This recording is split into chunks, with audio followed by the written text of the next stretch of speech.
merci beaucoup ci question bi mais je pense que ne attaqué wul le président Macky Sall parce que loolu musul nekk vocation te musul nekk doxalinam je ne le dis pas parce que dama koy jàppale non parce que connaissant la personne de Cissé Lo il est toujours un homme franc et il a toujours assumé ses responsabilités par rapport à certaines positions qu'il a déjà pris qu'il prenait donc tey bu fekkee wax na je pense que kaddu yi nga xamante ne waxoon na ko c'est relativement ça c'est un peu coïncident je veux dire ak yëngu-yëngu yi amoon ci parti bi jëm ci Sénégal debout ak Dakar va mal yi nga xamante ne woon ay alerte la woon ay ndawu parti bi defoon ko ci parti bi donc bu ñëwee wax loolu tey dëggal position ñooñu c'est-à-dire dañu jàpp ne am na loo xamante ne ça ne va pas dans le parti et yoon la ñun ñu interpeller ci le président de notre parti parce que lu baax aussi am nañ ci part de responsabilité mais lu yàqu aussi balaa ñu naan président Macky Sall dañuy ne waa parti am donc day baax suñu demee en un moment ñu dem ba constater loo xamante ne doxul ci parti bi mais aujourd'hui je pense que ne c'est un devoir pour nous ñu jéem a xool nan lañ ci interpeller le président du parti jàppale ko ci waxtaan ci ak moom ngir loolu jëm kanam te loolu ñun ndaw parti bi ñu ko defee aussi ñu gis ne loolu amul avancement Moustapha Cissé Lo jël na ay responsabilités wax ko ci kaw te loolu waxoon naa ko jamono yële ci benn organe de presse dama ne ay ndaw bu ñu nekkee ci parti je vais dire de manière générale bu fekkee ay militants dañu nekk ci parti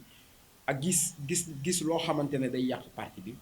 ñu war leen déglu war leen prêter une oreille attentive pour que wax jooju mën a apporter ay solutions defuñu ko ñoom aussi dinañ utiliser les plateaux de télévision les réseaux sociaux pour vraiment faire passer leur message donc je pense que ne loolu la Cissé Lo def loolu aussi jarul woon li nga xamante ne moom lañ mujjee gis nii muy loo xamante ne tey bokk na ci ñi liy indigné suñu parti waaw donc nag je pense que ne Moustapha Cissé Lo taxawaay boobu mu taxawaay bu normal la je le dis en connaissance de cause parce que posture bi nga xamante ne Moustapha Cissé Lo moom la am ci parti bi mun naa ne moom la am ci parti bi certes que suma grand frère la du ma ne suma papa la nekk ci parti bi ma jàppee ko kilifa mais su ma nee posture boobu la am ci parti bi parce que daf fi nekk ba dara dul dara jël ay responsabilités am très tôt pour jàppale le candidat Macky Sall avant ñuy wax candidat Macky Sall sax mais le président Macky Sall bi nga xamante ne à l'époque il fut donc le président de l'Assemblée nationale ñu teg ko ay injustice mu jógoon pour jàppale ko ñu nit ñu jógoon pour jàppale ko kon boobu la ñu xamante ak le président Moustapha Cissé Lo mu nekkoon nit koo xamante dafa dëggu constant ci ay position am ñu doon loolu loo xamante ne nañ ko rafetlu kon gisaguñu ba tey je parle en tant qu'un authentique du parti gisaguñu ba tey loo xamante ne wax dëgg fa yàlla def na ko loo xamante ne ñun ñi nga xam ay anciens lañ ci parti dañ koy ñaaw.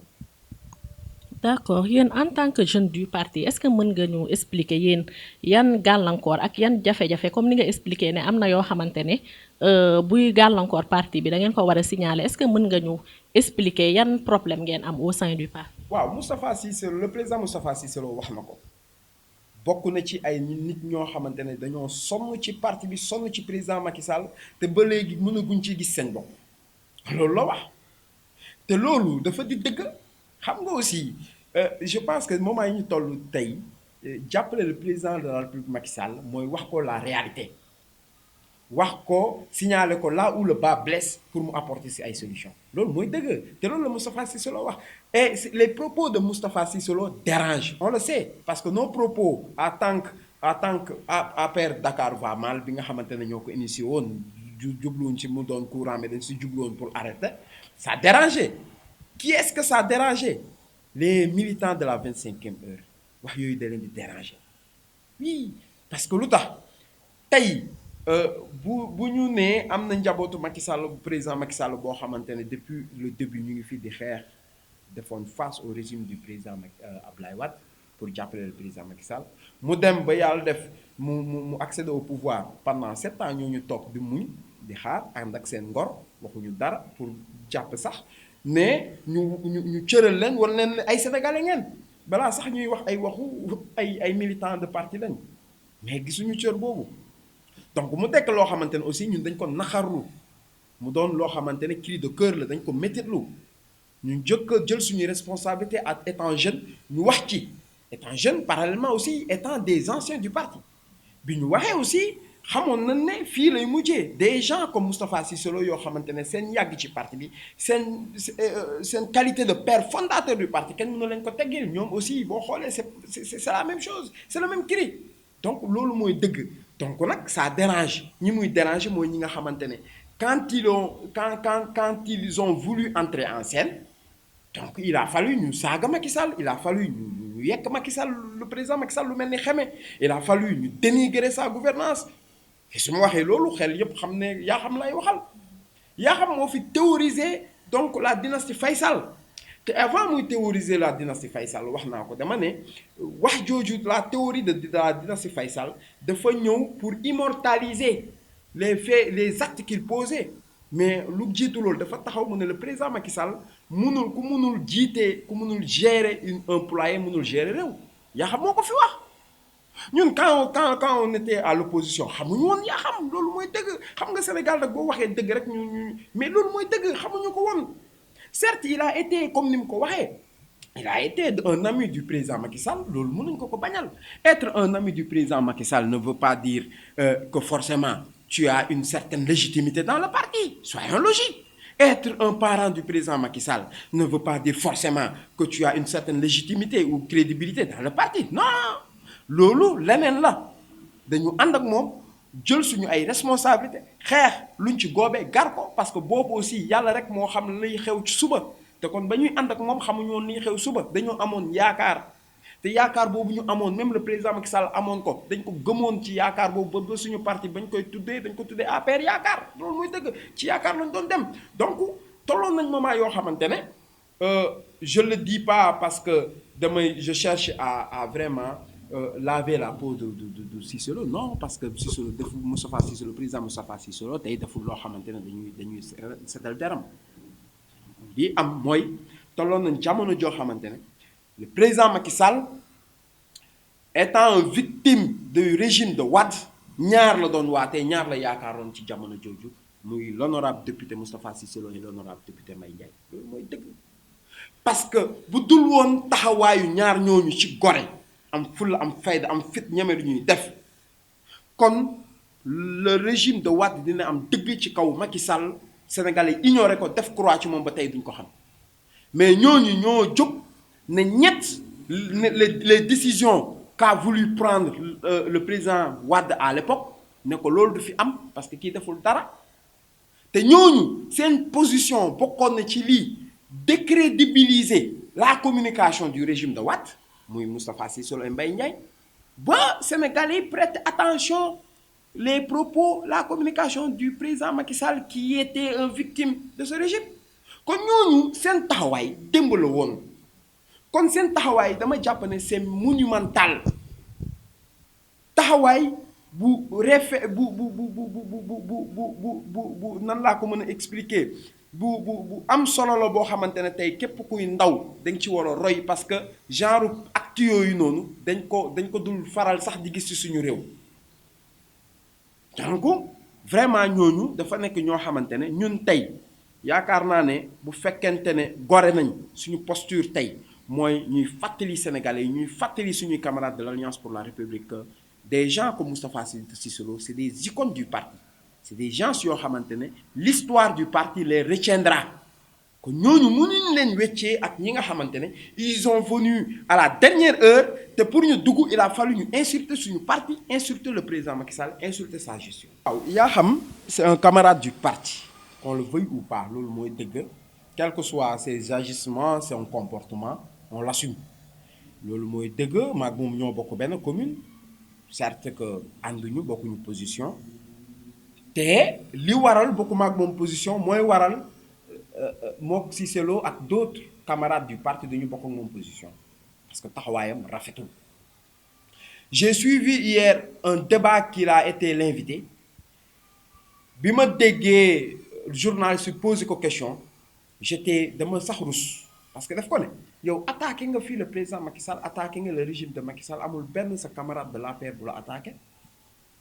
te loolu mu ko wax mooy dëgg. c'est-à-dire il faut pas que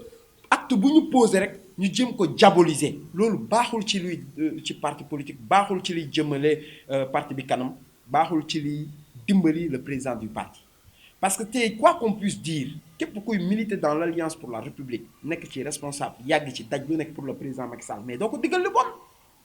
loolu mooy dëgg. donc il faut pas que en toute circonstance Yakham veut toujours être l'avocat du diable. Def na ko tout récemment avec Sori Kaba mu jik ko c'est-à-dire li jik Sori Kaba mënul jik Moustapha Cissé Lo mënul jik benn Fallou Dione jik yi bokkunu donc loolu mooy li nga xamante ne mooy dëgg donc nit ñi kenn mënu leen tere ñu wax seen xalaat par rapport ak ni dëkk bi war a doxee par rapport ak yenn mesures yi nga xam ne le président Macky Sall war na ko jël relativement à la gestion du parti loolu mënu ko bañ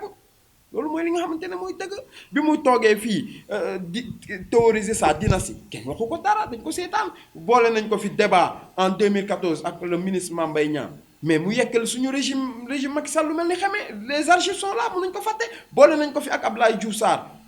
mu yekkal suñu régime lu mel ni xamee loolu archive yaa ngi fi mënuñ ko fàtte tout récemment en 2017 bi ñu ko démettre si ay fonctions de ministre secrétaire d'État du gouvernement secrétaire d'État chargé de la communication mais bi ñu ko si démettre mais lu mu yekkul fii la première dame Marième Faye Sall ak Macky Sall amul ba ñu yóbbu ko Le Soleil ab kan moo ko attaqué par contre ses camarades de parti dañ ko doon jàpp ne xëy na def na fi entre 2014 et 2017 bi nga xamante ne nommé nañ ko def na fi ay efforts yoo xam ne ça va dans le sens de massifier le parti de soutenir notre président ñun amuñu problème boobu ñun waa APR quand je dis ñun waa APR je dis ces gens-là qui ont bâti l'APR en toutes pièces ñun amuñu problème boobu parce que ñun bu fekkoon ne amoon nañ comportement bu mel ni bii Yakham am non kenn dugg APR kon moom tey kenn du ko xam étant directeur général et puis étant ministre d'État secrétaire d'État parce que moment en 2014 bi muy attaqué le président Macky Sall kon dañ koy massacrer ba dootul jar dara ba président Macky Sall du ko c'est-à-dire il faut Sénégal gis nga bu ñuy waxtaan il faut que ñuy mën a atte xeex di waxante dëgg. Hier on a été indignés quand je dis on nous les militants de l'APR de voir des sorties yoo xamante ne c'était vraiment de la désolation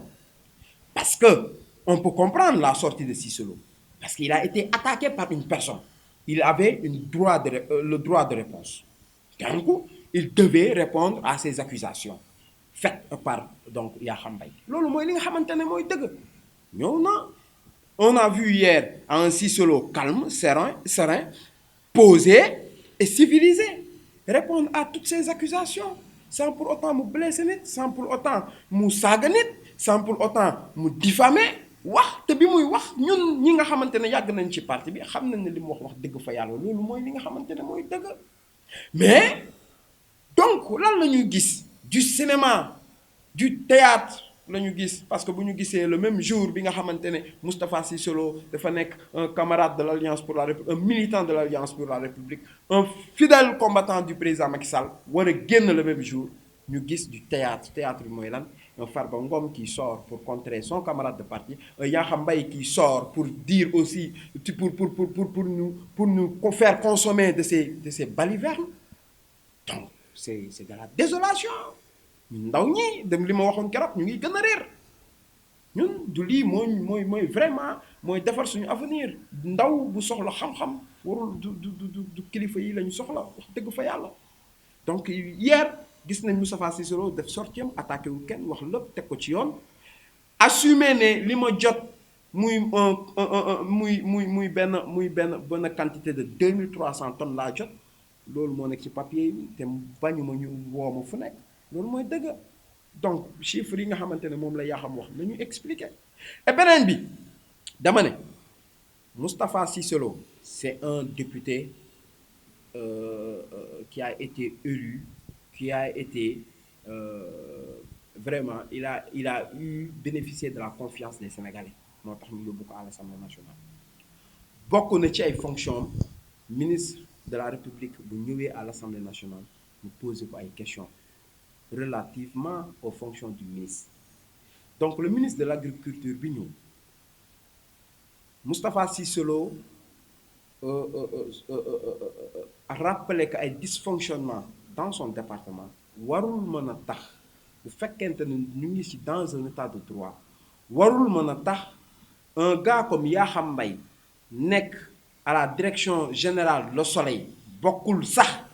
mu nekk agriculture ak information yaakaar naa ñaari secteurs yu bokkul la warul mën a jël donc la part donc de ce secteur agricole naan da leen di défendre pire muy andi ay contre-vérité c'est-à-dire loolu moo nekkul yoon c'est-à-dire bu fekkente ne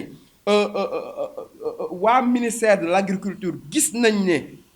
kii di l'honorable député Moustapha Cissé Lo daf leen accuser ci loo xam ne nekkul du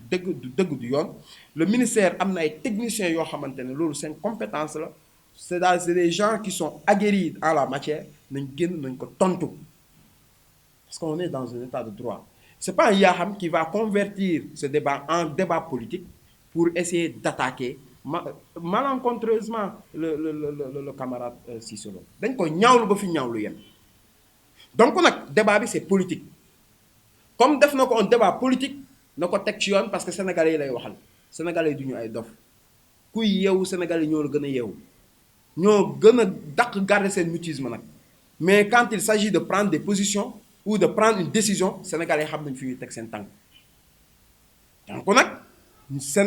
un gars comme Yakham il est très connu de par son étiquette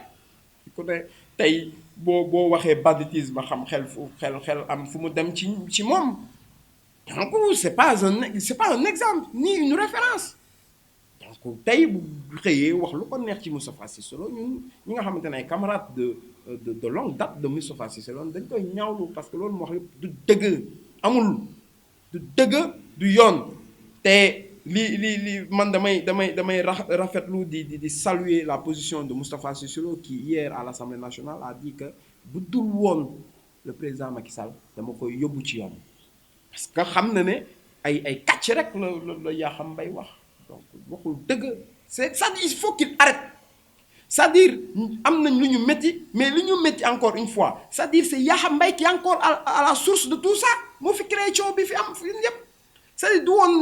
du woon moom mooy tontu Moustapha Cissé Lo c'est-à-dire le ministère de l'agriculture am na ay techniciens yoo xam ne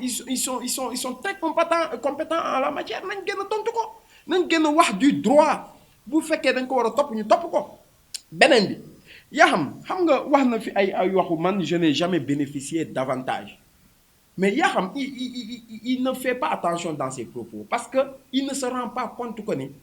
il met à nu la gestion du président Macky Sall.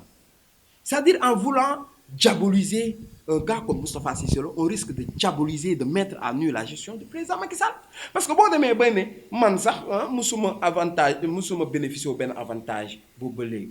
mais ça veut dire que kon da nga gis ne Macky Sall day def du ku ma am ndey ku ma amul ndey dafa am ay avantages yu muy séddale ci parti am loolu lay dëggal donc beneen bi bu fekkente ne dafa ne moom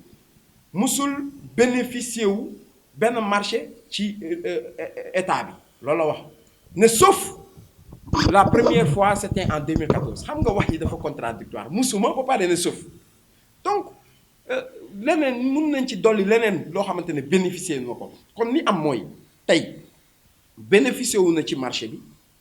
kon li muy jiiñ Moustapha Cissé Lo te leeruñu moom bosam leer na parce que dëggal na ko boppam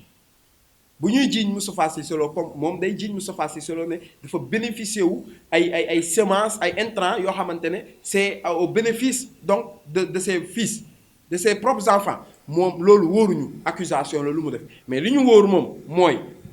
de par sa propre bouche nee na moom bénéficier wu na des marchés de l'État en 2014 loolu mooy dëgg loolu la wax donc moom mooy kan ñu jox ko suñu ay fonctions mu war a assumer les fonctions de l'État parallèlement mu war a doon ki nga xam mooy gagner les marchés de l'État on est dans un état de droit am na yeneen Sénégalais yoo xamante ne mënoon nañ leen jox marché bi donc moo tax ma ne la moom c'est-à-dire Yakham man communication moom il se contredit sans pour autant y rendre compte donc yaakaar naa un professionnel de la communication devrait vraiment faire attention à ces gaffes. waaw dama koy wax ne ko le président Macky Sall qui est un camarade parallèlement aussi le président de notre parti nga xamante ne lépp lu ñuy liggéey jamono ji c'est vraiment pour sa réussite donc dañ koy ñaan rek ne ko mu réorganiser son parti parce qu'on sait que il serait très compliqué de vouloir structurer le parti mais buñ na ko organiser parce que dans ce parti aussi on sait qui est qui donc na ko organiser ñi nga xamante ne ils se disent être ses amis tax mu wóolu leen jox leen ay postes mu yemale leen fa ñu war a yem loolu mooy dëgg parce que aussi ñun ay militants lañu c'est-à-dire du ñu ay ami yoo xam ne dañuy takk buum di ñu diri c'est-à-dire weesu nañ jamonoy njaameel boo xam ne dañ lay wax loo ngay def c'est-à-dire ay militants lañu c'est-à-dire dañu am suñu devoir de militantisme dans le parti am ci suñu ay droits donc du ñu mën a nangu relativement à notre devise du parti bi nga xamante ne dafa bàkkoo ne lu ñu gëm mooy travail dignité ak solidarité on sera toujours solidaire vis-à-vis de notre camarade et surtout de notre camarade de la première heure donc loolu mooy am donc nag ñi nga xamante ne ils se disent être ses amis fekkeewuñu ba ñuy kor ci kortal ak suñuy maigre moyen pour jàppale le président Macky Sall nañu yem seen place parce que wax yi muy wax tegu ko fenn et je le défie Yakham Mbaye na yemale boppam Yakham Mbaye tekkiwul dara suñu parti bu tekkee dara ci réew mi duma ko bañal loolu moom la ak réew mi mais suñu parti xam nañ ko Yakham Mbaye il est venu à l'APR en 2015 2008 ak 2015 sorante na donc c'est-à-dire c'est pas à s'attaquant donc des camarades des fidèles comme compagnons du président Macky Sall qui se fera de beaux postes qu'il arrête ces balivernes parce que ça ne va pas continuer sinon on dira aux autres camarades des gens comme de même statut comme Cissé Lo toog leen ñu ñoo leen di tontul parce que Cissé Lo man miinu ma ko xaw ma ko lu dul ci à travers la télé ak la rajo mais je sais qu'il est franc et son franc parler il a toujours été comme ça Moustapha Cissé Lo ku waxal yàlla xam ne ñun ñi nga xamante ne dañoo yàgg ci parti bi dañoo yàgg gis suñu bopp ci ay waxam te ci ay waxam yooyu ñuy gis suñu bopp wax gisuñ ci dara loo xamante ne dafa dem à l'encontre donc de la volonté du président Macky Sall kon des gens comme Yakham je dis pas Yakham mais des gens comme lui et lui qu'ils s'arrêtent nañu arrêté li ñuy def ñu ngi yàq suñu parti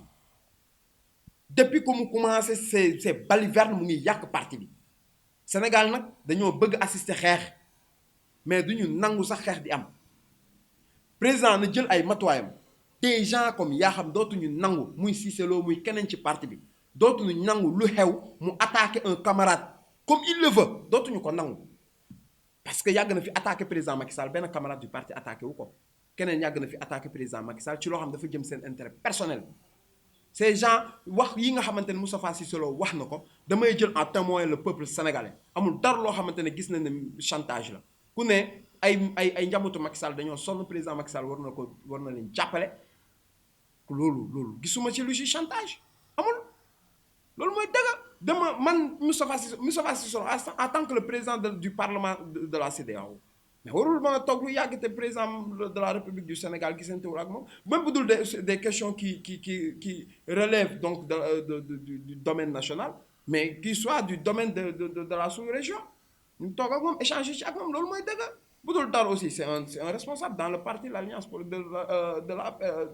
qui est l'APR donc yoon na le président de notre parti toog ak Moustapha Cissé Lo échanger ak moom ça ne veut pas dire que Moustapha Cissé Lo dafa ne dama war a toog ak président de la République forcément ñu jàpp ne non dafa toog ak moom pour des affaires personnelles non